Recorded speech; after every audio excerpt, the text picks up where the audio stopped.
6 বছর পর বিজ্ঞান লেখক অভিজিৎ হত্যা মামলার রায় আজ। 6 আসামির সর্বোচ্চ শাস্তির আশা।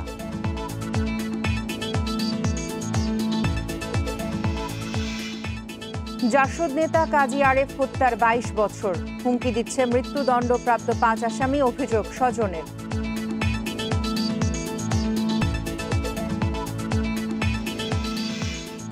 থমকে আছে গণপূর্তের 3 প্রকৌশলীর বিরুদ্ধে দুদকের অনুসন্ধান, সময় নষ্ট করলে দুর্নীতি বাড়ার শঙ্কা।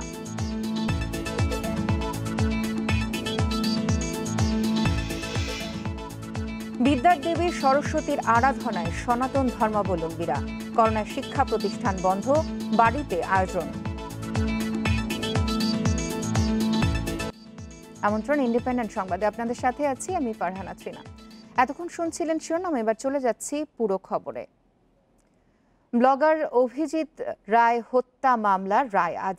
ঢাকার সন্ত্রাস বিরোধী বিশেষ ট্রাইব্যুনালের বিচারক মোহাম্মদ মুজিবুর রহমানের আদালতে দুপুরে রায় ঘোষণা করা হবে। গত 4 ফেব্রুয়ারি রাষ্ট্রপক্ষ এবং আসামি পক্ষের যুক্তিতর্ক উপস্থাপন শেষে রায় ঘোষণার জন্য এ তারিখ ঠিক করে ট্রাইব্যুনাল।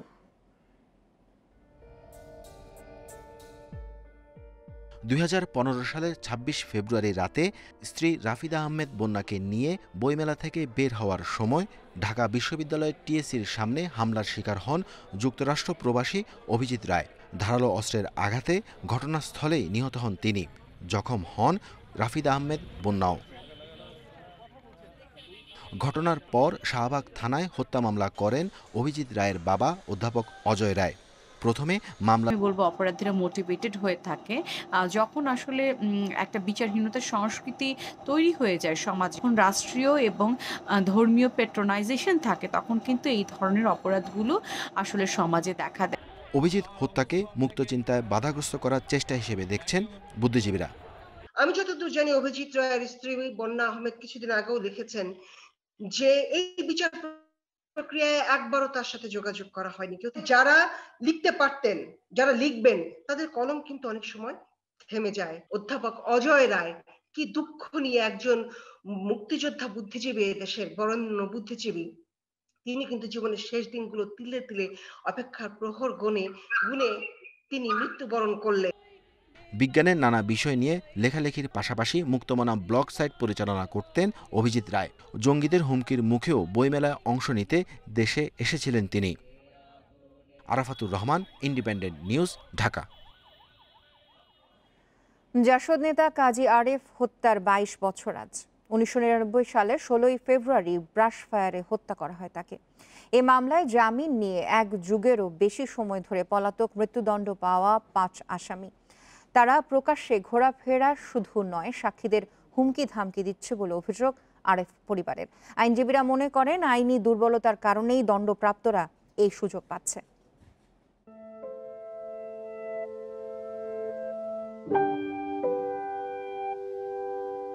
মুক্তিযুদ্ধের অন্যতম সংগঠক জাতীয় সমাজতান্ত্রিক দল জাসদ সভাপতি কাজী আরেফ আহমেদ 1999 সালের 16 ফেব্রুয়ারি কুষ্টিয়ায় সন্ত্রাস বিরোধী সমাবেশে তিনি সহ 5 নেতাকে হত্যা করা হয় ব্রাশ ফায়ারে। 2004 সালে 30 আগস্ট এই মামলায় 10 জনকে মৃত্যুদণ্ড এবং 12 জনকে যাবজ্জীবন কারাদণ্ড দেয় আদালত। আপিলের পর 2008 সালে 9 জনের মৃত্যুদণ্ড বহাল রাখে হাইকোর্ট। 2016 সালের জানুয়ারিতে যশোর কারাগারে 1 আসামির মৃত্যু এবং মৃত্যুদণ্ড কার্যকর হয় 3 আসামির। 21 বছর আগের এই মামলায় জামিন নিয়ে পলাতক আছেন মান্নান মোল্লা, জালালউদ্দিন, বাকের, রওশন ও জীবন। কাজী আরেফের পরিবার বলছে, দণ্ডপ্রাপ্ত সেই আসামিদের প্রায়ই দেখা যায় এলাকায়, তবে গ্রেপ্তারে জোরালো কোনো পদক্ষেপ দেখছেন না তারা। আমরা যে ফ্ল্যাটে থাকি, আমার শ্বশুর বাড়িতে, সেই ফ্ল্যাটে পরপর 3 বার হামলা হয়েছে এবং সেই হামলায় কাজী আরেফ আহমেদের কাগজপত্র, বিভিন্ন জিনিসপত্র ছিনতাই হয়ে গেছে, চুরি হয়ে গেছে এবং আমাদের ঘরের সমস্ত জানালা, দরজা এবং আসবাবপত্র ভেঙে চুরমার করে দিয়ে গেছে। শুধু তাই না, যে সাক্ষীদের হুমকির মুখে রেখেছে, সাক্ষীদের বিরুদ্ধে নানান রকম হয়রানিমূলক কর্মকাণ্ড তারা করে বেড়াচ্ছে বলে আমরা জানতে পারি। এবং যেটা বললাম যে মান্নান মোল্লা তার বাবা মারা গিয়েছে, এখানে সে এসে উপস্থিত হয়েছিল। তবে পুলিশের দাবি খুঁজে পাওয়া যাচ্ছে না পলাতক আসামিদের। কিছু আসামি এখন পালিয়ে বেড়াচ্ছে, খুবই দুঃখজনক যে এরকম একজন বুদ্ধিজীবী পর্যায়ের লোকের হত্যা মামলা আসামি পালিয়ে বেড়াবে। কোনো রকম কোনো তথ্য থেকে থাকে যে এই জায়গাতে অবস্থান করছে বা বাড়িতে যে আসছে, তাহলে আমরা অবশ্যই সেটা গ্রেপ্তারপূর্বক কোর্ট হাজতে প্রেরণ করব। এদিকে জামিনের ধারার দুর্বলতার কারণে দণ্ডপ্রাপ্তরা সহজে জামিন নিয়ে নাগালের বাইরে থাকার সুযোগ পাচ্ছে বলে মনে করেন deputy attorney general Abdullah Al Mahmud Bashar. জামিন মানে একরকম খালাসের মতো যে সুযোগ সুবিধা ব্যবহার করা, তারই আজকের ভুক্তভোগীর বা একটা চূড়ান্ত উদাহরণ হচ্ছে আজকের এই মামলাটা। ফলে আমরা আশা করব আমাদের বিচারিক ব্যবস্থায় কিছু সংস্কারের প্রয়োজন রয়েছে। কন্ডিশনাল বেল, প্রবেশন অফিসারের কর্মকর্তা বা আওতাধীন ওনাদেরকে দেয়া। জামিনের পর আসামিদের ওপর স্থানীয় প্রশাসনের কঠোর নজরদারি থাকা জরুরি বলে মত দিচ্ছেন আইনজীবীরা। মাহমুদ শরীফ, ইন্ডিপেন্ডেন্ট নিউজ, ঢাকা। গণপূর্ত অধিদপ্তরের 3 প্রকৌশলীর বিরুদ্ধে দুর্নীতি দমন কমিশন দুদকের অনুসন্ধান বা তদন্ত অচল হয়ে পড়েছে। তবে দুদকের আইনজীবী বলছেন, প্রক্রিয়াগত কারণে গণপূর্ত অধিদপ্তরের 3 প্রকৌশলীর বিরুদ্ধে ব্যবস্থা নিতে সময় নিচ্ছে দুদক। জি.কে. শামীম দুর্নীতি সংশ্লিষ্টতায় গণপূর্ত অধিদপ্তরের 1 ডজন প্রকৌশলীর নাম সামনে চলে আসে, যার মধ্যে অধিদপ্তরের সাবেক অতিরিক্ত প্রধান প্রকৌশলী উৎপল কুমার দের নাম সবচেয়ে বেশি এসেছে। পরে উৎপল দে ও তার স্ত্রী গোপা দের অবৈধ সম্পদের অভিযোগে মামলা করে দুদক। 6 মাস পেরিয়ে গেলেও তাদের অভিযোগপত্র দেয়নি দুদক। গণপূর্ত অধিদপ্তরের আলোচিত উপসহকারী প্রকৌশলী আলী আকবরের বিরুদ্ধেও জি.কে. শামীম সংশ্লিষ্টতার অভিযোগ ওঠে। অবৈধ সম্পদ অর্জন ও ক্ষমতার অপব্যবহারের অভিযোগে তার বিরুদ্ধে প্রায় 1.5 বছর ধরে অনুসন্ধান করছে দুদক। একদিকে চলছে দুদকের অনুসন্ধান, অন্যদিকে অধিদপ্তর তাকে মিরপুরে গুরুত্বপূর্ণ দায়িত্বে বদলি করেছে।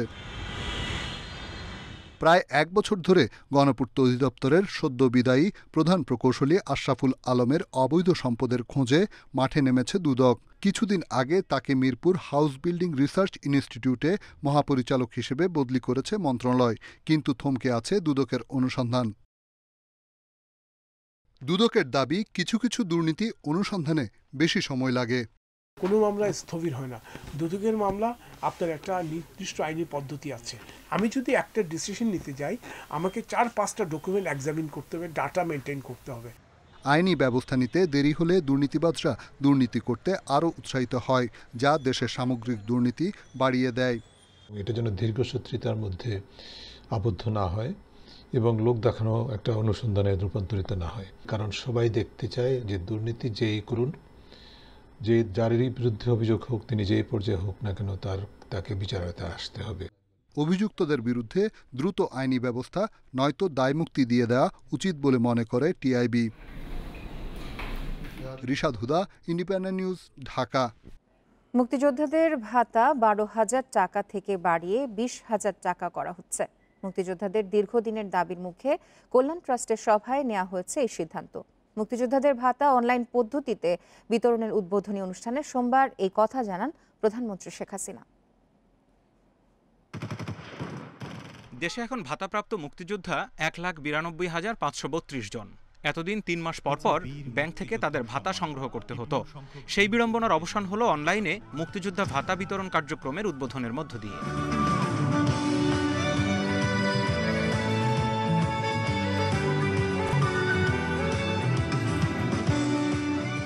রাজধানীর ওসমানী স্মৃতি মিলনায়তনের মূল আয়োজনে গণভবন থেকে ভিডিও কনফারেন্সে যুক্ত হন প্রধানমন্ত্রী।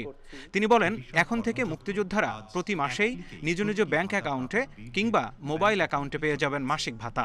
এই ভাতা বিতরণ কার্যক্রম ডিজিটাল পদ্ধতিতে, অর্থাৎ অনলাইনে সকলের কাছে যাতে চলে যায় বা সরাসরি হাতে পৌঁছায়, সেই পদ্ধতির ভাতা আমরা বিতরণ করবার জন্য এই অনুষ্ঠানের আয়োজন করেছি। এখন আর কাউকে অপেক্ষা করতে হবে না, কোথাও যেয়ে ধর্ণা দিতে হবে না। টাকাটা সরাসরি যা প্রাপ্য তার হাতে পৌঁছে যাবে। অর্থাৎ ম্যানেজমেন্ট ইনফরমেশন সিস্টেম MIS এর ভিত্তিতে বীর মুক্তিযোদ্ধাদের মধ্যে গভর্নমেন্ট টু পার্সন G2P। মুক্তিযোদ্ধাদের কল্যাণে তার সরকারের নানা পদক্ষেপের কথা তুলে ধরে প্রধানমন্ত্রী জানান, অসচ্ছল মুক্তিযোদ্ধাদের জন্য নির্মাণ করা হচ্ছে 30,000 ঘর। মুজিব বর্ষের উপহার হিসেবে বাড়ানো হচ্ছে মাসিক ভাতা। আমরা 20,000 টাকা করেই মুক্তিযোদ্ধাদের ভাতা বৃদ্ধি করব। তবে এটা একটু করতে সময় নেবে, কারণ বাজেটে টাকা সব কিছু ব্যবস্থা করতে একটু সময় লাগবে, তবে এটা আমরা করে দেব। এবং সেভাবে আমি একটা হিসেব করেছি যে সাধারণ মুক্তিযোদ্ধা এবং তারপরে যারা আছেন 12,000 টাকা পান, এরপর আবার কেউ 15, কেউ 20, সেটা না করে সবাই 20,000 টাকা থেকেই সবাই পাবেন। আর উপরে হয়তো যারা বীরশ্রেষ্ঠ তাদেরটা একটু আলাদা থাকলেও, বা বীর উত্তম তাদের আলাদা আছে। কোনো মুক্তিযোদ্ধা অবহেলিত থাকবে না। এজন্য সরকারের পাশাপাশি বিত্তশালীদেরও নিজ এলাকার মুক্তিযোদ্ধাদের উন্নয়নে কাজ করার আহ্বান জানিয়েছেন প্রধানমন্ত্রী। Zahidul Bashar, Independent News, Dhaka. আল জাজিরার প্রতিবেদনে সেনাবাহিনী সম্পর্কে অসংখ্য ভুল তথ্য পরিবেশন করা হচ্ছে। এর ফলে জনমনে বিভ্রান্তির সৃষ্টি হচ্ছে বলে জানিয়েছে আন্তঃবাহিনী জনসংযোগ পরিদপ্তর। সোমবার রাতে এক বিবৃতিতে একথা জানায় তারা। আল জাজিরায় প্রচারিত all the prime ministers man প্রতিবেদনে বাংলাদেশ সেনাবাহিনী সম্পর্কে দেয়া বক্তব্যের জবাবে ISPR জানায়, বাংলাদেশ সরকার ও সেনাবাহিনী এবং জনগণকে হেয় প্রতিপন্ন করার উদ্দেশ্যটি প্রতিবেদনটিতে প্রচারিত হচ্ছে।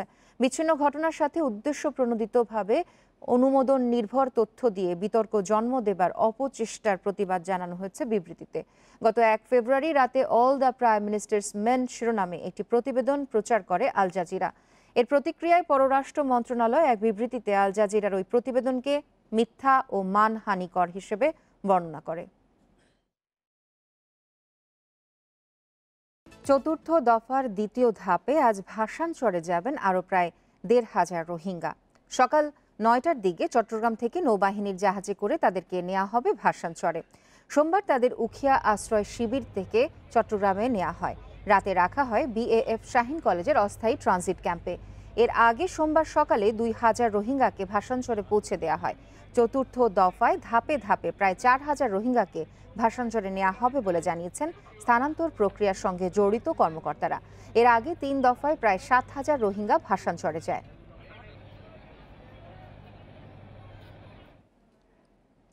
টিকাদান কার্যক্রম শুরু হওয়ার 9ম দিন পর্যন্ত টিকা নিয়েছেন 11,32,711 জন মানুষ। এর মধ্যে বরিশাল ও ময়মনসিংহ বিভাগে টিকা নেয়ার হার সবচেয়ে কম। টিকা নেবার ক্ষেত্রে শীর্ষে আছে ঢাকা ও চট্টগ্রাম বিভাগ, আর টিকা নেওয়াদের মধ্যে 70% পুরুষ। সময়ের সাথে সাথে টিকার প্রতি আগ্রহ বাড়ছে মানুষের। 7 ফেব্রুয়ারি কার্যক্রম শুরুর প্রথম দিনে যেখানে টিকা নিয়েছিলেন 31,160 জন, 9ম দিনে এসে সে সংখ্যা দাঁড়িয়েছে 2,26,678 জনে। এর মধ্যে পুরুষ 7,73,624 জন এবং নারীর সংখ্যা 3,59,087 জন।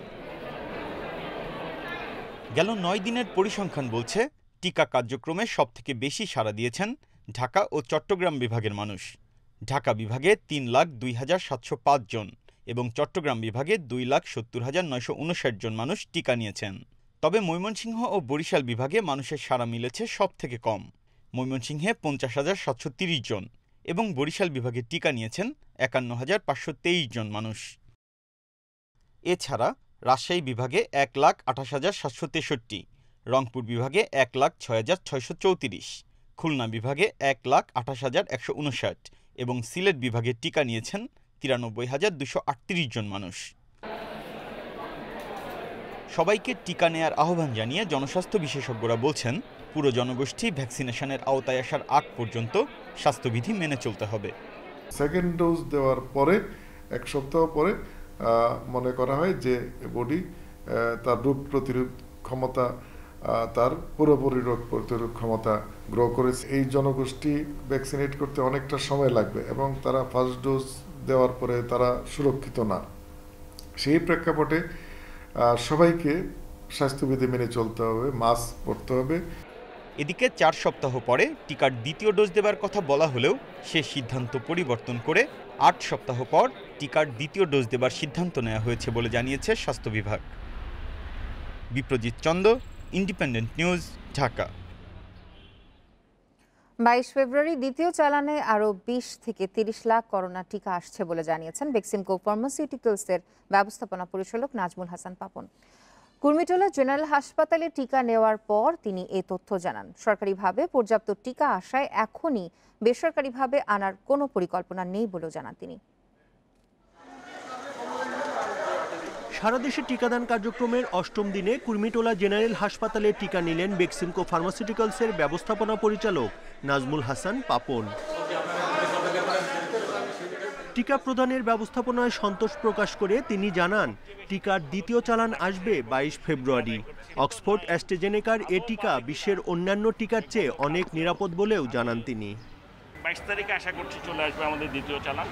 প্রত্যেক মাসে তাই হবে, আমাদের ডিমান্ডের উপরে নির্ভর করবে, কারণ আমাদের অলরেডি আপনারা জানেন আমাদের কাছে ৬৫ লক্ষ আছে, কাজে এইটার উপরও নির্ভর করবে আমরা কি আনবো। টিকার কোনো সংকট নেই জানিয়ে পাপন বলেন, দেশের চাহিদা অনুযায়ী বিদেশ থেকে টিকা আনা নির্ভর করবে। আমাদের যে এমপ্লয়ি আছে আমরা তাদেরকে এটা এনে ফ্রি দিয়ে দিব, এটাই ছিল আমাদের প্ল্যান ইনিশিয়ালি। কিন্তু সরকার যে ফ্রি দিতে পারে আমাদের মতো গরিব দেশে, এটা কখনো চিন্তাই করিনি। নাজমুল হাসান পাপন বলেন, এখন পর্যন্ত অত্যন্ত সুষ্ঠুভাবে সারা দেশে টিকা দেয়া হচ্ছে। অনেক উন্নত দেশ থেকেও বাংলাদেশের টিকা প্রদান কার্যক্রম উন্নত। টিকার এ সুযোগ সকলের নেওয়া উচিত বলেও জানান তিনি। Buddhadeb Kundu, independent News, Dhaka. বিদ্যার দেবী সরস্বতীর আরাধনা করছেন সনাতন ধর্মাবলম্বীরা। শাস্ত্র মতে প্রতি বছর মাঘ মাসের শুল্কপক্ষের ৫ম তিথিতে কল্যাণময়ী বিদ্যা দেবীর বন্দনা করা হয়। তবে এবার করোনার কারণে শিক্ষা প্রতিষ্ঠান বন্ধ থাকায় বাড়িতেই হচ্ছে পূজার আয়োজন। সকালে শুরু হয় পূজা অর্চনা এবং অঞ্জলি প্রদান। সনাতন ধর্মাবলম্বীদের মতে দেবী সরস্বতী সত্য, ন্যায় ও জ্ঞান লোকের প্রতীক, বিদ্যা, বাণী ও সুরের অধিষ্ঠাত্রী। রাজধানী সহ সারা দেশে বিভিন্ন মন্দিরে পূজা ছাড়াও অন্যান্য অনুষ্ঠান মালায় রয়েছে পুষ্পাঞ্জলি প্রদান, প্রসাদ বিতরণ, ধর্মীয় আলোচনা সভা, সাংস্কৃতিক অনুষ্ঠান, সন্ধ্যা আরতি, আলোকসজ্জা প্রভৃতি।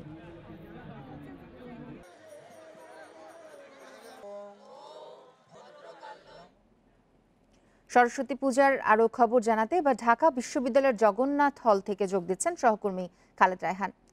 রায়হান, এবছর করোনার কারণে সব আয়োজনই তো সীমিত করা হয়েছে, তো জগন্নাথ হলের মাঠে এবছর সরস্বতী পূজার আয়োজন কেমন দেখছেন এবং সারাদিন আর আয়োজনে কি কি থাকছে, সেখানে স্বাস্থ্যবিধি কতটুকু মানার ব্যবস্থা থাকছে, বিস্তারিত জানাবেন।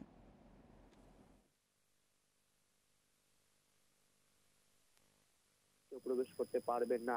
আর এছাড়া আমরা দেখেছি হ্যান্ড স্যানিটাইজার রয়েছে। এবং এখানকার কথা যদি বলি, আসলে পূজা অর্চনা কিন্তু এখনো শুরু হয়নি। এবং এই যে এই পূজা মণ্ডপটি রয়েছে জগন্নাথ হলের, সেই পূজা মণ্ডপে নিশ্চয়ই দেখতে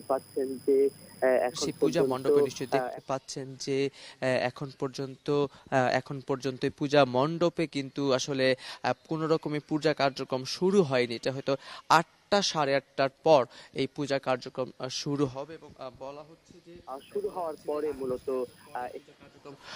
হওয়ার পরে মূলত এখানে যারা আসবেন তারা, যেমনটা আপনি বলছিলেন যে এখানে আসলে সরস্বতী যে যিনি আছেন তিনি কিন্তু আসলে হয় যে বিদ্যা তাকে বলা হয়। এবং সবচেয়ে বড় যে বিষয়টি হচ্ছে হিন্দু ধর্মাবলম্বীদের কিন্তু অন্যতম উৎসব এই শারদীয় সরস্বতী পূজা। এবং এখানে কিন্তু আমরা জানি যে এই পঞ্চমী তিথিতে বিদ্যা ও জ্ঞানের যিনি দেবী রয়েছেন তার চরণে কিন্তু মূলত পুষ্পার্ঘ্য অর্পণ করেন অগণিত ভক্ত। এবং সারা দেশব্যাপী কিন্তু প্রত্যেক বছর আমরা দেখেছি যে শিক্ষা প্রতিষ্ঠান থেকে শুরু করে বিভিন্ন মহল্লায় এই পূজা উৎসবকে অনুষ্ঠান করার জন্য কিন্তু বিভিন্ন রকমের আয়োজন থাকে। যদিও এবার করোনার কারণে সেটি একেবারে ব্যত্যয় ঘটেছে, যেহেতু স্কুল কলেজ বন্ধ, বিভিন্ন শিক্ষা প্রতিষ্ঠান, সে সকল জায়গায় কিন্তু পূজা করার সেই সুযোগটি একেবারেই নেই। এবং ঢাকা বিশ্ববিদ্যালয়ের বিভিন্ন মাঠে আমরা প্রত্যেক বছর দেখতাম যে এই পূজার এই অনুষ্ঠান করা হয়, কিন্তু এবার কিন্তু শুধুমাত্র খুবই সীমিত পরিসরে ঢাকা বিশ্ববিদ্যালয়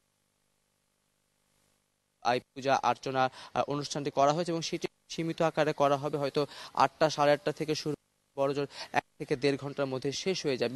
একটি জায়গায় আমরা আলোচনা কিন্তু বলা যায় যে এখন যারা রয়েছেন হিন্দু থেকে কিন্তু অগণিত ভক্তানুরাগী যারা রয়েছেন হিন্দু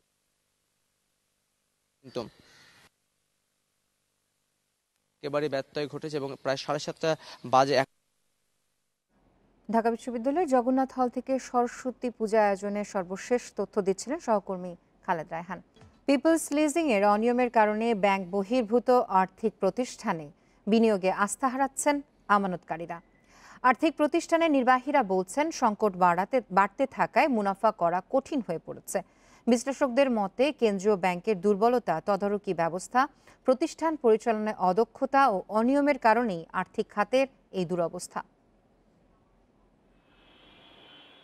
নানা দুর্নীতি ও অনিয়মের কারণে 2019 সালের জুলাইয়ে ব্যাংক বহির্ভূত আর্থিক প্রতিষ্ঠান পিপলস লিজিং বন্ধের প্রক্রিয়া শুরু করেন বাংলাদেশ ব্যাংক।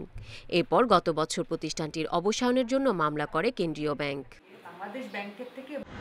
পিকে হালদারের নানা দুর্নীতির কারণে সমস্যায় পড়ে আরও কয়েকটি আর্থিক প্রতিষ্ঠান।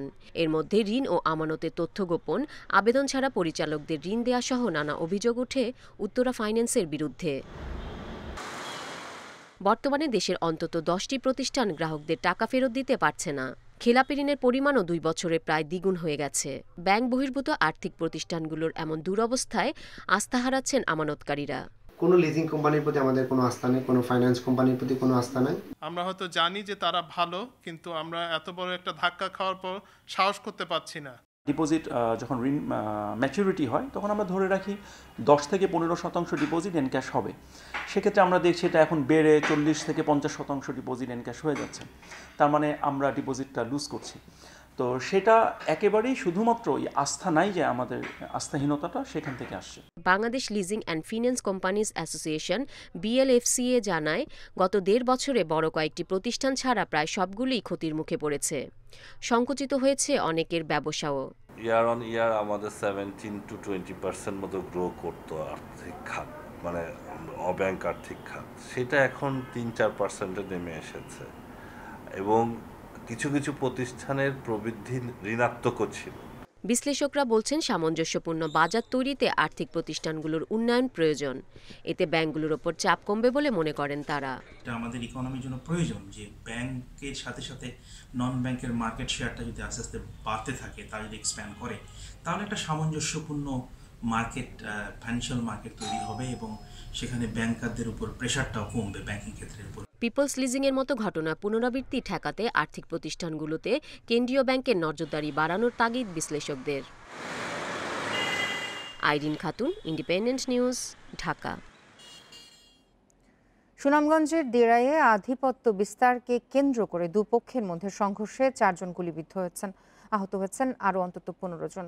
সোমবার সন্ধ্যায় দিরাইয়ের জগদল ইউনিয়নের পুকিটহর এলাকায় এই সংঘর্ষ হয়। স্থানীয়রা জানায় আধিপত্য বিস্তার নিয়ে প্রবাসী আরজু খান ও ফিরোজ মিয়ার সমর্থকদের মধ্যে দীর্ঘদিন ধরে বিরোধ চলছে। রোববার নগদীপুর বাজার থেকে বাড়ি ফেরার পথে আরজুর পক্ষে একজনের ওপর হামলা চালায় প্রতিপক্ষ ফিরোজের লোকজন। এরপর সোমবার সন্ধ্যায় সংঘর্ষে জড়ায় 2 পক্ষ। পরে পুলিশ ঘটনাস্থলে গিয়ে পরিস্থিতি নিয়ন্ত্রণে আনে।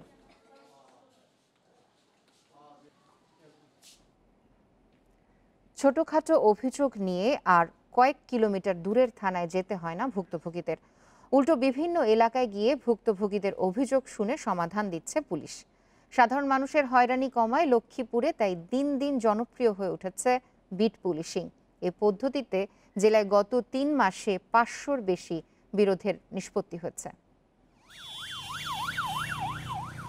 রামগঞ্জ লক্ষ্মীপুর সীমান্তবর্তী এলাকার শ্যামগঞ্জ বাজারে এসেছেন পুলিশ সদস্যরা।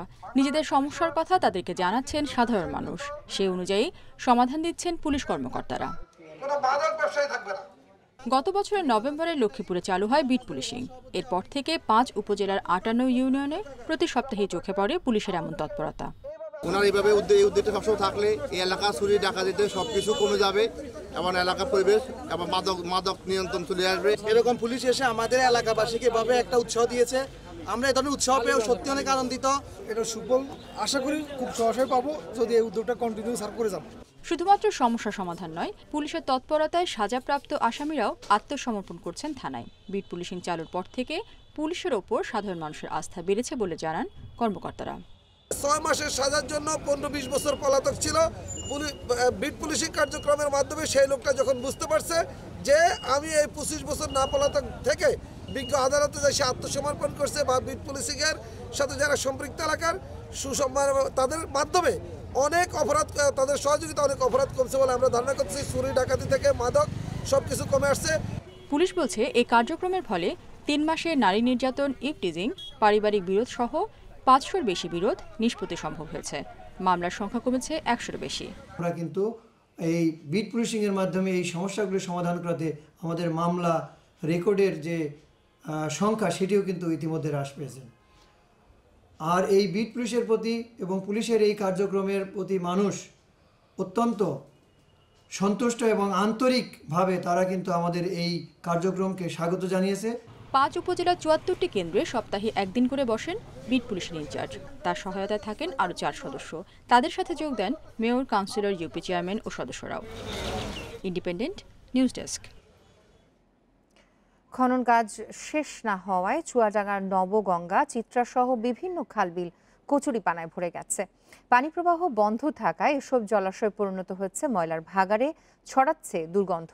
মশার উপদ্রবে অতিষ্ঠ এলাকাবাসী। পানি উন্নয়ন বোর্ড বলছে স্থানীয়দের করা মামলার কারণে খনন কাজ বন্ধ থাকায় এই অবস্থা সৃষ্টি হয়েছে।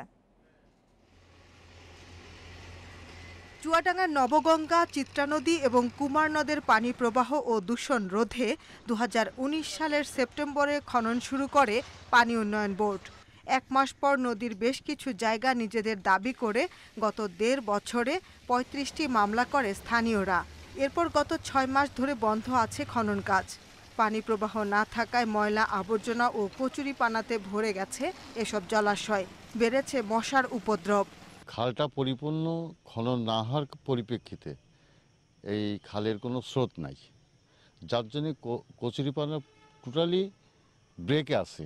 এখানে কোনো মাছ টাছ দেখতে তাও আর বাঁচে না, এর মধ্যে কোনো মাছ টাছ বাঁচে না, কিন্তু মশার উৎপত্তি হচ্ছে খুব বেশি এই আশেপাশে এবং দুর্গন্ধ ও দেখা দিয়েছে। আমাদের এখানে রোগ জীবাণু ছড়াচ্ছে, এটা আমাদের পরিষ্কার করা খুবই প্রয়োজন। খনন কাজ চলা নদীর অংশে স্থানীয়দের মালিকানা দাবিকে অযৌক্তিক বলছে পানি উন্নয়ন বোর্ড। মামলাগুলো আইনিভাবে মোকাবিলা করে নদ নদীর পানি প্রবাহ স্বাভাবিক করার কথা জানিয়েছেন কর্মকর্তারা। যেহেতু আমাদের ঠিকাদারের সাথে এখনো চুক্তি সম্পূর্ণ আছে, ঠিকাদারের কাজ শেষ হওয়ার পূর্বেই আমরা নদীটির এই কচুরিপানাগুলো পরিষ্কার করব এবং যখন আমরা কাজটা ঠিকাদারের কাছ থেকে হ্যান্ডওভার নেব, যাতে একটা সুন্দর স্বচ্ছ আমাদের খনন করা খাল এবং নদী আমরা তাদের কাছ থেকে বুঝে নিতে পারি।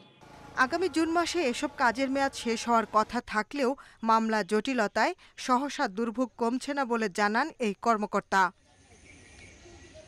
Independent news desk.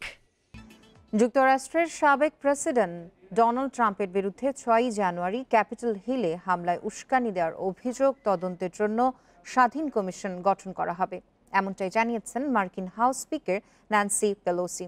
আইন প্রণেতাদের কাছে পাঠানো চিঠিতে তিনি বলেন, 2001 সালের 11 সেপ্টেম্বর নিউ ইয়র্ক ও পেন্টাগনে হওয়া হামলার তদন্তে গঠিত কমিশনের আদলে নতুন এই কমিশন গঠন করা হবে। পেলোসি জানান, ক্যাপিটল হিলে হামলার কারণ পুঙ্খানুপুঙ্খভাবে যাচাই করা হবে। ক্যাপিটলে সহিংসতায় উস্কানি দেওয়ার অভিযোগে গত মাসে ট্রাম্পকে অভিশংসিত করে মার্কিন কংগ্রেসের নিম্নকক্ষ। তবে অল্প কয়েক ভোটের ব্যবধানে সিনেটে অভিশংসনের হাত থেকে বেঁচে যান ট্রাম্প।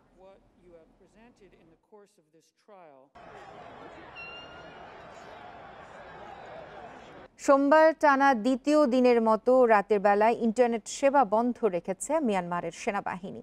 ফেসবুক, টুইটার বা অন্যান্য সামাজিক যোগাযোগ মাধ্যম ব্যবহার করে যাতে বিক্ষোভের ডাক না দেয়া যায়, তাই এই পদক্ষেপ। আর এর আগে সশস্ত্র বাহিনীকে বাধা দিলে 20 বছরের কারাদণ্ডের মুখোমুখি হতে হবে বলে বিক্ষোভকারীদের হুঁশিয়ারি করে সেনাবাহিনী।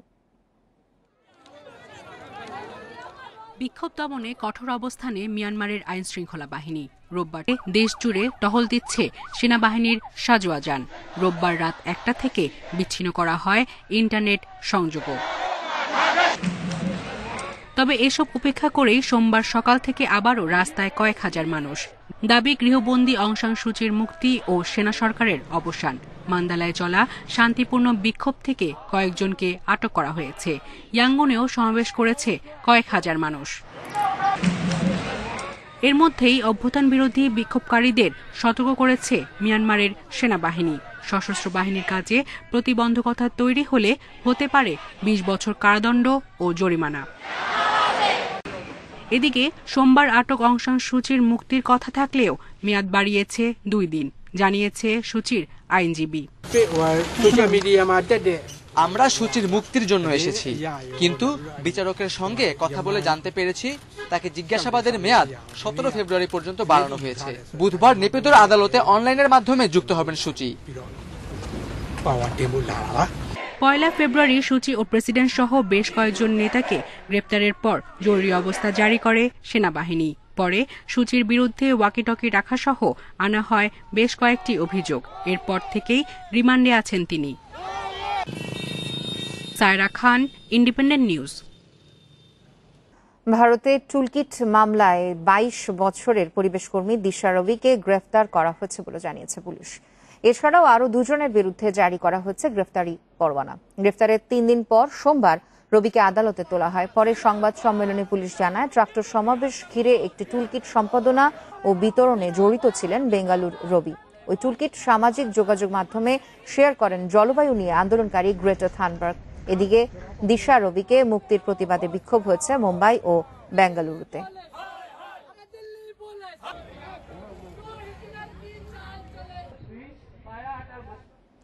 যাদের অ্যাজমা নিয়ন্ত্রণে রয়েছে তারা করোনা টিকা পাওয়ার অগ্রাধিকার তালিকায় নেই বলে জানিয়েছে ব্রিটিশ সরকার।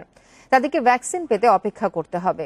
বিবিসি জানায়, অ্যাজমা আক্রান্তরা যদি নিয়মিত স্টেরয়েড ট্যাবলেট নেন বা জরুরি ভিত্তিতে হাসপাতালে ভর্তি হন তাহলে ভ্যাকসিন নিতে পারবেন না।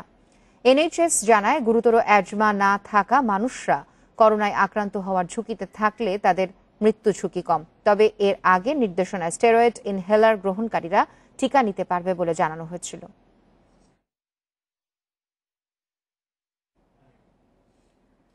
উইন্ডিজ সিরিজের যে পরিকল্পনাতে খেলেছে বাংলাদেশ, সেই একই পরিকল্পনাতে সাফল্য এসেছে অতীতে।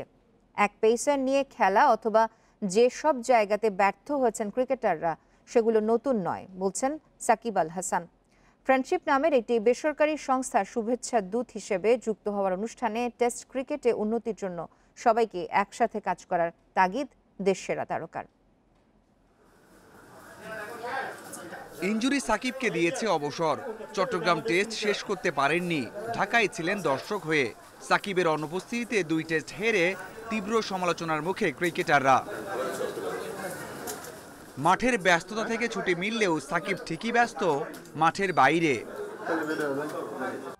হোয়াইট ওয়াশের লজ্জায় হতাশা ক্ষোভ যখন ক্রিকেট অঙ্গনে, তখন সাকিব ঠান্ডা বাস্তববাদী। এক পেসার খেলানো, ব্যাটসম্যানদের ব্যর্থতা নিয়ে যখন এত সমালোচনা, তখন সাকিবের মনে প্রশ্ন। আগেও তো একই পরিকল্পনাতে সাফল্য এসেছে, কম্বিনেশন নিয়ে ওঠেনি প্রশ্ন। তাহলে এখন কেন এত হইচই? আলোচিত বিষয়গুলো কেন জয়ের আড়ালে হারিয়ে গেছে বারবার? প্রতিটা ডিসিশনই প্রতিটা প্লেয়ার, প্রতিটা কোচ, প্রতিটা ক্যাপ্টেন, বোর্ডের ম্যানেজমেন্ট সবাই জেতার জন্য চিন্তা করে নেয়। যখন সেটা ঠিক হয় না তখন আপনারা প্রশ্ন এটা করেন, কিন্তু অনেক সময় ঠিক হলেও জিনিসটা ভুল হতে পারে, সেটা আপনারা বুঝতেও পারেন না। আবার অনেক সময় ভুল হয়েছে সেটা ঠিকভাবে মানে যেটা বললাম যে জিতে গেলেই কিন্তু আপনারা এই প্রশ্নগুলো করতেন না, কিন্তু তখনও কিন্তু আপনাদের কাজটা ছিল প্রশ্নগুলো করার। টেস্টে উন্নতির কোনো লক্ষণ নেই। টেস্ট চ্যাম্পিয়নশিপে একটা পয়েন্টও ছিনিয়ে আনা যায়নি। সাফল্য ব্যর্থতা নিয়ে না ভেবে আসল সংকট দূর হোক, সাকিবের চাওয়া এমনই। স্বাভাবিকভাবে ডিফিকাল্ট সিচুয়েশন, বাট এর আগেও এরকম সিচুয়েশন এসেছে বাংলাদেশের ক্রিকেটে এবং সবাই মিলে একসাথে কাজ করে আসলে এই জায়গা থেকে বের হয়ে আসা সম্ভব হয়েছে এবং আমি বিশ্বাস করি এবারও সবাই মিলে একসাথে কাজ করে বের হয়ে আসতে পারবে। সাকিব মানেই আলোচনা সমালোচনা। ছুটির বিষয় নিয়েও পড়তে হয়েছে অস্বস্তিতে। পারিবারিক প্রয়োজন ছাড়া ইনজুরিও তো একটা বড় কারণ নিউজিল্যান্ড সিরিজে খেলতে না পারার। যে ইনজুরিটা এটা আসলে সারতে আমার কিন্তু 6 থেকে 8 সপ্তাহ লাগবে। আপনি ফিজিওদের কাছ থেকে যদি ক্লিয়ার ইনস্ট্রাকশনটা পান তারপরে দেখতে পারবেন এটা 6 থেকে 8 সপ্তাহ, যেটাতে আমি অলমোস্ট মিস করার খুব ভালো সম্ভাবনা একটা।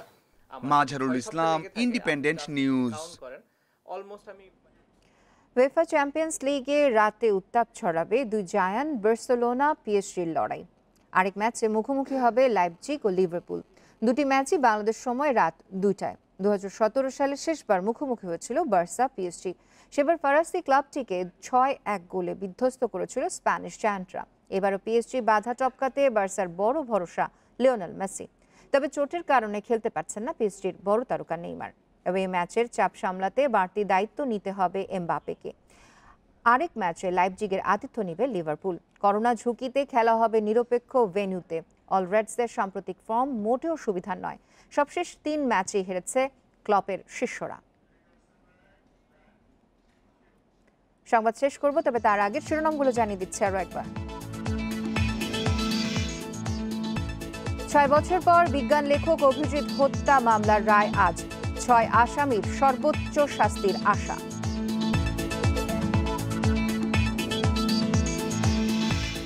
জাসদ নেতা কাজী আরেফ হত্যার 22 বছর, হুমকি দিচ্ছে মৃত্যুদণ্ডপ্রাপ্ত 5 আসামি, অভিযোগ স্বজনের।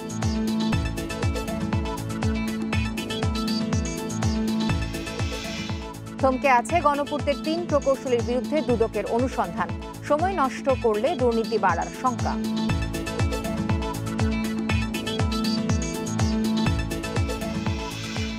বিদ্যার দেবী সরস্বতীর আরাধনায় সনাতন ধর্মাবলম্বীরা, করোনায় শিক্ষা প্রতিষ্ঠান বন্ধ, বাড়িতে আয়োজন।